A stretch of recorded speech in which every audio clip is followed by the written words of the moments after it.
میرے والد صاحب جو ہے نا وہ تو بچپن ہی سے یعنی کہ دینی ماحول میں تھے. گھر کے قریب جو مسجد ہے وہاں کے امام صاحب کے ساتھ بہت زیادہ ان کا اٹھنا بیٹھنا، ان سے پڑھنا.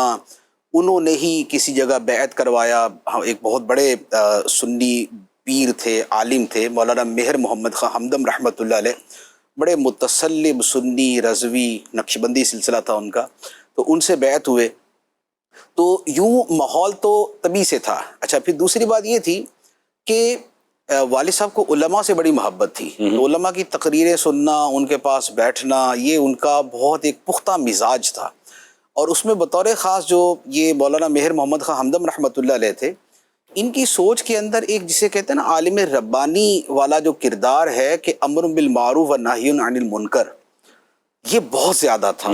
یعنی کہ وہ جیسے پیر تھے تو آپ مرید کے گھر میں گئے، اگر تصویر نظر آئی تو فوراً تصویر اتارے. جس گھر میں تصویر ہوتی ہے اس میں رحمت کے فرشتے نہیں آتے. کوئی خلاف شرع چیز دیکھی تو فوراً اس کے بارے میں سمجھانا کہ یہ کرنا جائز نہیں ہے. کسی کو کوئی چیز پہنے ہوئے دیکھا، بھئی یہ پہننا جائز نہیں ہے، اس کو اتار دیں آپ. تو ان کا مزاج ایسا تھا.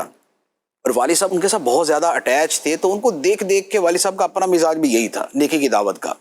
تو جب دعوت اسلامی شروع ہوئی اور فیصل آباد میں پہنچی تو والد صاحب کو دو چیزوں کے اعتبار سے دعوت اسلامی سے بے پناہ لگاؤ تھا. ایک تو یہ کہ یہ الحمدللہ اہل سنت کی ایک وہ تنظیم تھی کہ جس کی شدید ترین ضرورت تھی اس زمانے میں اور ہے اب بھی. تو ایک تو اس اعتبار سے کہ جیسے ہی اس نام سے، عشق رسول کے نام سے، عشق مدینہ کے نام سے، اعلیٰ حضرت کے نام سے یہ سامنے آئی تو والد صاحب فوراً جو ہے وہ دعوت اسلامی میں. دوسرے نمبر پر یہ تھا کہ چونکہ نیکی کی دعوت، سنت پر عمل، یہ ایک ہمارا مرکزی ترین موضوع ہمیشہ سے رہا ہے.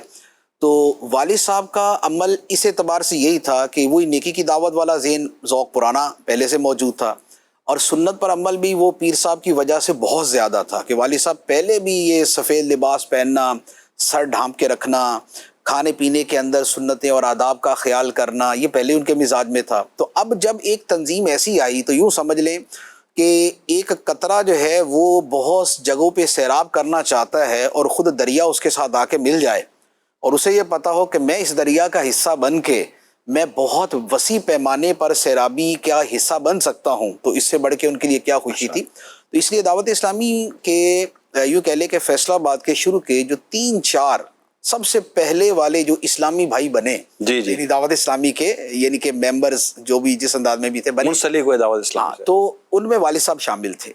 اور شروع کے پھر ذمہ داران میں، نگرانوں میں یہ شامل تھے، اور آخری دم تک الحمدللہ کوئی نہ کوئی ذمہ داری تھی. بالکل آخری وقت میں جو ہے وہ چونکہ باہر نکلنا مشکل تھا تو جامعہ للبنات کی جو ہے وہ پیسوں کا حساب کتاب، مدرسے کا نظام، جامعہ کا نظام وہ ہمارے گھر کے سامنے ہے، تو اس کا وہ دیکھتے تھے. تو یوں والد صاحب جو ہے وہ دعوت اسلامی سے شروع سے ہی منسلک